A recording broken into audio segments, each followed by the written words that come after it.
Untung. Kalau yang sekarang kita klaim adalah dia membuat cover tanpa seizin penciptanya. Karya orang kan juga harus dihargai kan gitu. Lesti itu kan saya lihat di YouTube tuh nyanyiin lagu itu tuh sudah bertahun-tahun dari tahun 2018. Masa sih nggak mau kenalan sama penciptanya? Sowan lah paling nggak datang dong ke rumahnya. Udah tahu kan kita sudah kasih yang namanya haki ya, hak cipta dari publishernya langsung dan itu istilahnya cukup kuat ya dihukum. Dan publisher itu bertanggung jawab akan lagu-lagu tersebut. Ya kan di televisi aja itu televisi kalau tanpa izin nggak boleh, apalagi penyanyi. Biasanya dalam hal ini akan menjadi persoalan kalau sudah ada nilai komersil di dalam artian seperti ini. Seseorang yang melanggar hak cipta ini atau katakan menyanyikan lagu ini, kemudian timbul komersilnya, ada nilai uangnya, rupiahnya, dan itu memang nilainya juga fantastis. Nah, ketika inilah si pemilik lagu atau si pemilik hak cipta ini akan melirik bahwa dengan lagu saya kamu mendapatkan nilai ekonomis tertentu, nilai komersil tertentu, apalagi kalau nilainya itu besar. Jadi ada baiknya ini memang dilakukan mediasi.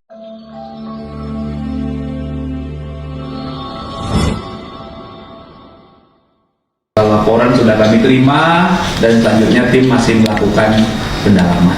Ya, itu yang pertama rekan-rekan. Dilaporkan, maaf, tanggal 18 Mei dari kita ya. Tanggal 18 Mei 2025. Peristiwa yang dilaporkan itu sebagaimana diatur di pasal 113 Junto pasal 9 Undang-Undang Nomor 28 Tahun 2014 tentang hak cipta dengan ancaman pidana paling lama 4 tahun dan atau dengan pidana denda paling banyak 1 miliar rupiah. Selamat malam, Pak. Yuk, malam. Ya. Ini lagi ada berita yang lagi hot nih, Pak. Perihal Lesti Kejora yang dilaporkan Doni Dores Sehubungan dengan hak cipta. Oh, yang hak cipta ya. Ya. Jadi yang melaporkan si Doni Dores, adiknya atau saudaranya atau apanya, siapa? Doni Dores? Ya, adiknya. Adiknya ya, hak cipta ya. Oke, jadi memang perihal hak cipta ini telah diatur di negara kita dalam suatu undang-undang. Kalau saya tidak salah itu Undang-Undang 28 tahun 2014 ya. Undang-Undang 28 tahun 2014. Nah, sebenarnya saya mau mulai dari sini bahwa memang di negara kita ini kesadaran tentang hak cipta itu masih agak rendah ya, beda dengan negara-negara yang sudah maju. Jadi kreativitas seseorang itu benar-benar sangat dijaga, dilindungi oleh negara dalam aturan-aturan sehubungan dengan hak cipta, sehingga kreativitas seseorang itu sangat dihargai. Karena kreativitas ini akan melahirkan dampak-dampak ekonomi turunannya gitu. Oleh sebab itu kalau di luar negeri seperti apa invention itu, penemu-penemu dan lain sebagainya, pencipta itu benar-benar dilindungi oleh negara hak ciptanya. Dan masyarakat yang lain pun juga sangat berhati-hati terhadap mau menggunakan sesuatu yang ketika disadari bahwa itu pasti ada yang memiliki, atau ketika disadari bahwa itu pasti ada yang menciptakan, sehingga dengan kesadaran tersebut mereka akan sangat berhati-hati untuk memberdaya gunakan sesuatu yang diperkirakan bahwa itu memiliki atau dimiliki oleh seseorang sebagai kreatornya ataupun sebagai hak ciptanya. Nah, kita memang di Indonesia ini belum terlalu kuat ya proteksi atau kepastian hukum terhadap para pencipta ini. Awal tahun 2000 dulu rame tuh di glodok tentang CD-CD bajakan dan lain sebagainya, tapi memang sudah mulai jauh lebih membaik ya, apalagi adanya undang-undang ini di tahun 2014 ini implementasinya menjadi semakin kuat ya, pengawasan terhadap pelanggaran hak cipta itu menjadi semakin kuat ya, dan masyarakat pun cenderung atau lebih berhati-hati di dalam mau menduplikasi, menyebarkan tentang suatu produk yang memang diduga bahwa itu adalah punyanya orang lain ya. Ada hak ciptanya ya. Contoh kalau kita bikin kerupuk ya kerupuk biasa ya sepertinya itu nggak ada hak ciptanya. Baik, nah kita kembali bicara tentang adanya ini sudah dilaporkan kah?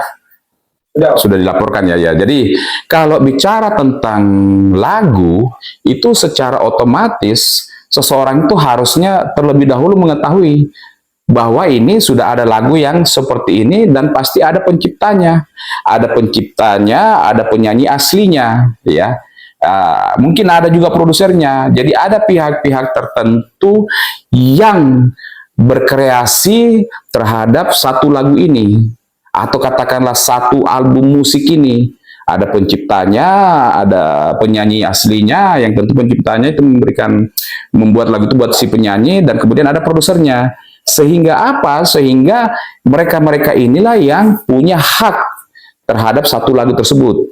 Tidak bisa seketika orang mau mengklaim lagu tersebut, mau seenak-enaknya menyanyikan lagu tersebut, padahal sudah ketahuan dan apalagi kalau lagi ini terkenal ya, booming ya, itu sudah menunjukkan bahwa ya lagu ini dimiliki oleh seseorang, sudah ketahuan siapa penyanyi sebelumnya dan siapa penciptanya ataupun siapa produsernya, dan itulah yang mereka memiliki hak cipta terhadap lagu tersebut. Apalagi biasanya kalau lagu terkenal itu sudah didaftarkan ke Departemen Haki ya, hak kekayaan intelektual, hak cipta yang menaungi di Kemenkumham, yang menaungi hak cipta ini. Nah, ketika seseorang yang menggunakan ataupun menyanyikan lagu orang lain, nah dia harus waspada nih, tidak bisa seketika mau seenak-enaknya. Ya, bahkan kalau kita lihat di YouTube pun itu juga sudah tidak sembarangan lagu yang bisa diupload ya. Bisa-bisa kena ban, kena sanksi. Dan ya itulah contoh yang saya maksud tadi, bahwa negara maju, katakan itu Amerika, hak cipta itu benar-benar sangat strict. Nah, seseorang tentu tidak boleh sembarangan menggunakan, menyanyikan lagu orang lain, apalagi lagu itu sudah terkenal. Tapi bicara tentang sengketa hak cipta, ya kalau saya sih diajarkan di bangku kuliah itu bahwa bagaimana antara pihak yang memiliki hak cipta ini dengan pihak yang diduga melanggar hak cipta ini adanya suatu mediasi dan adanya suatu komunikasi. Karena biasanya dalam hal ini akan menjadi persoalan kalau sudah ada nilai komersil di dalamnya. Ya, ada nilai komersil. Dalam artian seperti ini, seseorang yang melanggar hak cipta ini atau katakan menyanyikan lagu ini, kemudian timbul komersilnya, ada nilai uangnya, rupiahnya, dan itu memang nilainya juga fantastis. Nah, ketika inilah si pemilik lagu atau si pemilik hak cipta ini akan melirik bahwa dengan lagu saya kamu mendapatkan nilai ekonomis tertentu, nilai komersil tertentu, apalagi kalau nilainya itu besar. Jadi ada baiknya ini memang dilakukan mediasi. Ya, pihak penggugat, pihak yang memiliki hak cipta itu baiknya memberikan surat peringatan, memberikan somasi. Karena kenapa? Nilai yang komersil ini yang digugatkan itu memang walaupun ada juga pidananya ya, memang ada juga pidananya, tapi poinnya bahwa komersilnya ini yang seharusnya bisa berbagi, kemudian masuk ke pengadilan, gugat sana, gugat sini, ya akhirnya nilai komersilnya itu jadi hilang itu. Karena kenapa ya? Untuk biaya semuanya dan lain sebagainya.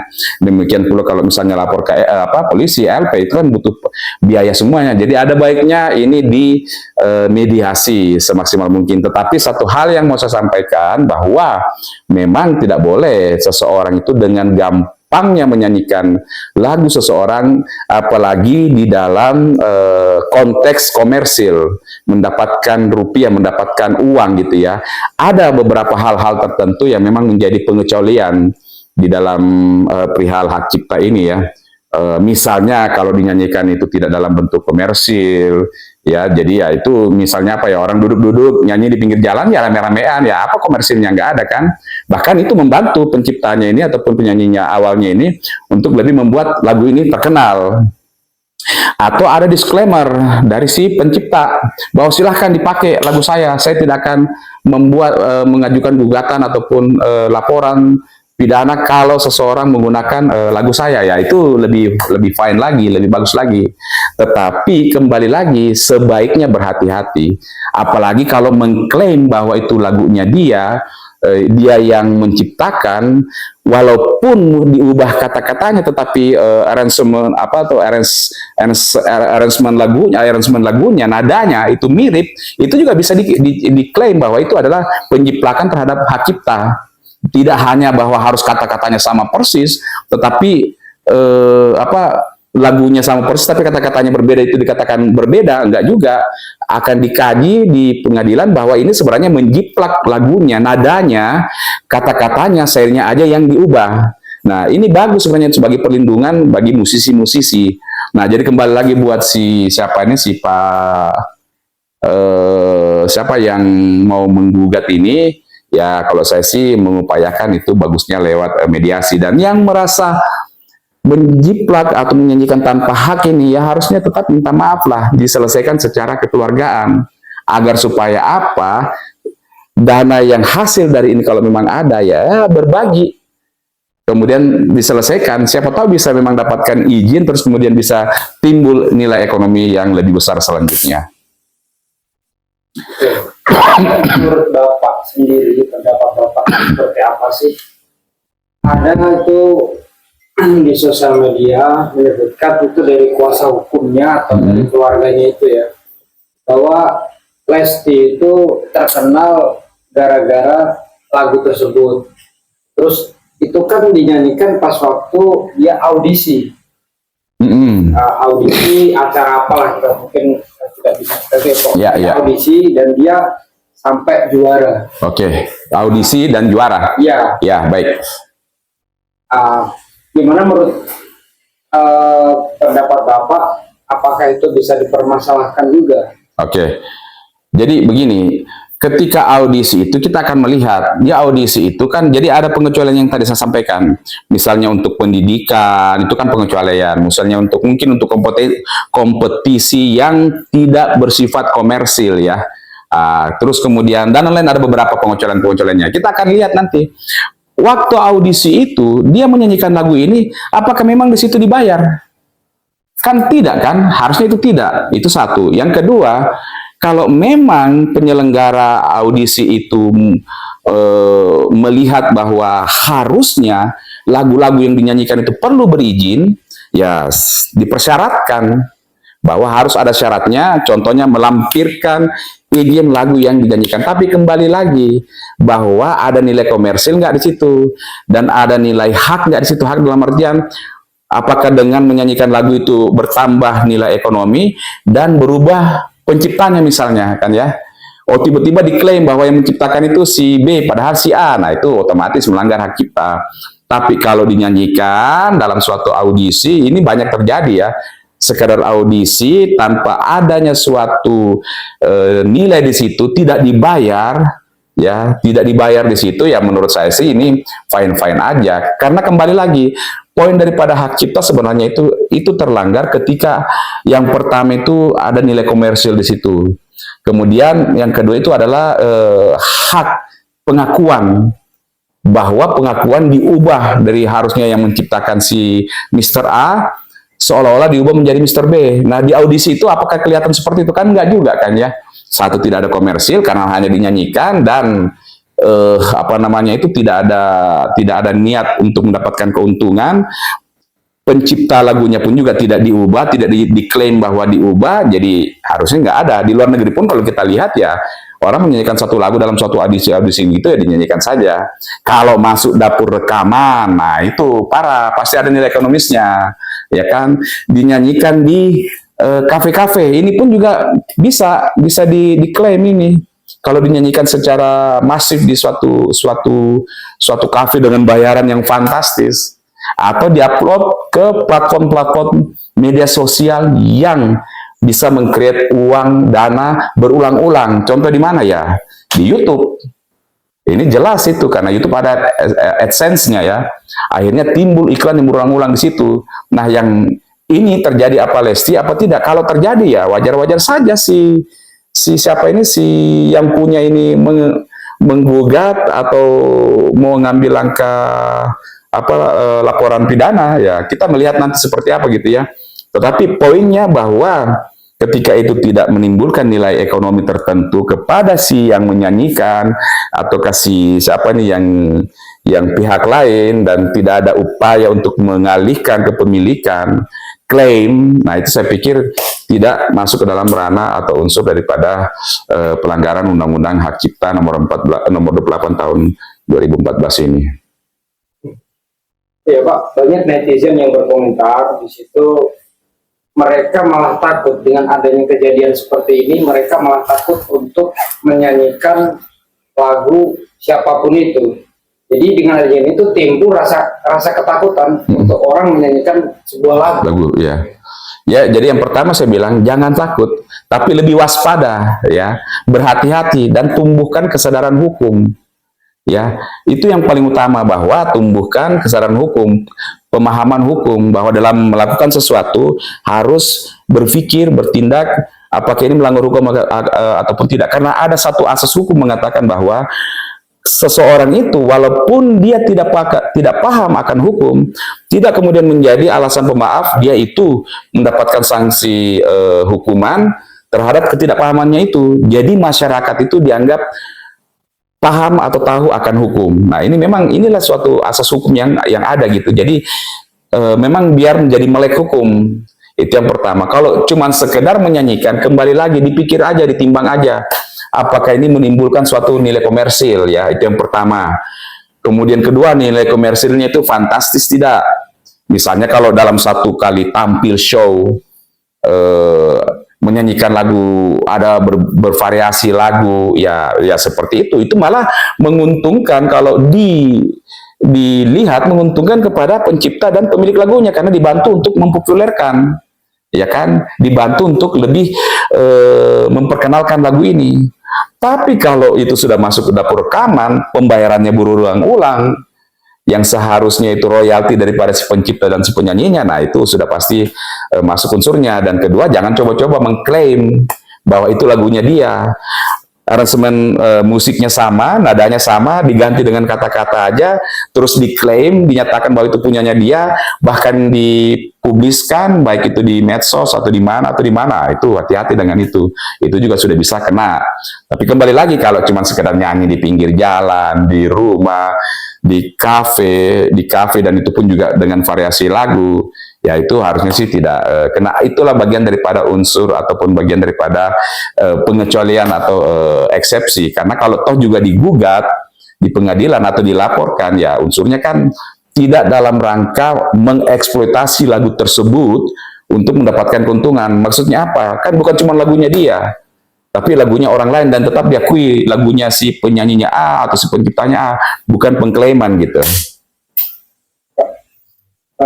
Perihal lagu tersebut kan dinyanyikan itu, kalau nggak salah ya, itu di tahun 2018 ya. Ada netizen nih yang bertanya, kenapa kalau dipermasalahkan kok nggak dari dulu, kenapa baru sekarang aja ada somasi dan berlanjut ke pelaporan. Gimana tanggapan Bapak? Ya, masalahnya kalau dari dulu, dari 2018 dan sampai sekarang juga masih ditaruh itu di dalam satu platform yang terus menghasilkan duit, ya sah-sah aja. Ya mungkin dulu satu sudah disomasi atau sudah ditegur atau sudah dicoba untuk dikomunikasikan, tidak ditanggapi.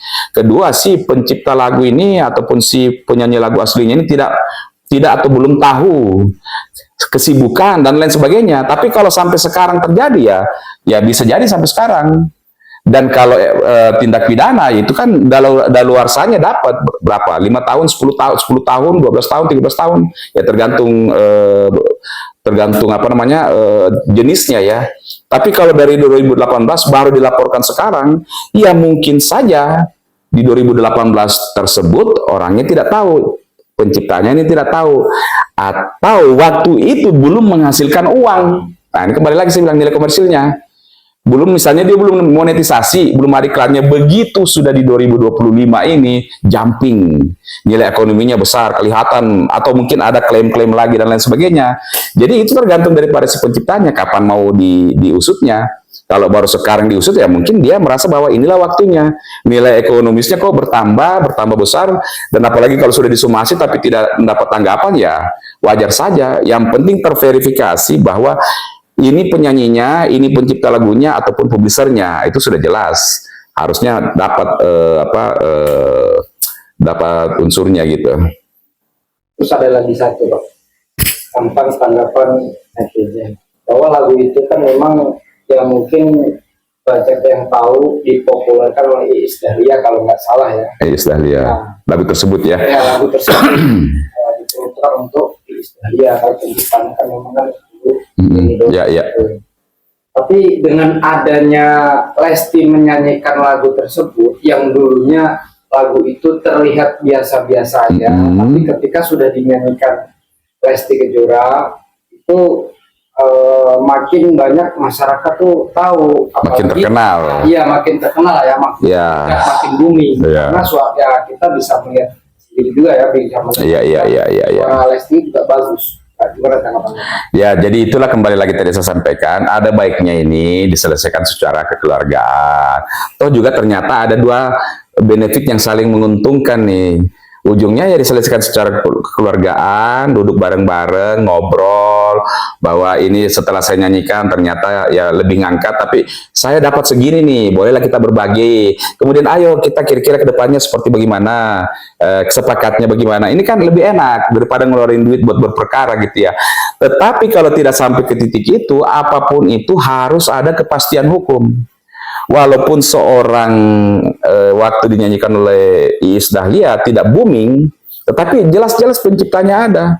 Apalagi kalau sudah dipatenkan, mau dinyanyikan artis Hollywood pun, tapi nggak mungkin lah ya, ini kan jurisprudensi lokasinya beda ya, wilayah hukumnya beda. Dinyanyikan oleh penyanyi yang terkenal di Indonesia pun, ya kalau ini memang sudah ada penciptanya, ada hak ciptanya, ya apapun itu tetap tidak boleh. Itulah respek terhadap kreator yang dilindungi oleh negara dalam bentuk undang-undang hak cipta tadi. Jadi ya itulah fungsi daripada hukum, memberikan kepastian hukum terhadap para kreator, para musisi, pencipta, terhadap apa yang diciptakan. Walaupun dinyanyikan kemudian menjadi booming, itu lain hal, lain perkara. Tetapi kembali lagi kalau bisa dirembukan bareng-bareng, masing-masing ada benefitnya kan, jauh lebih top markotop gitu. Oke, siap. Terima kasih, Pak. Selamat malam. Oke, sip, malam.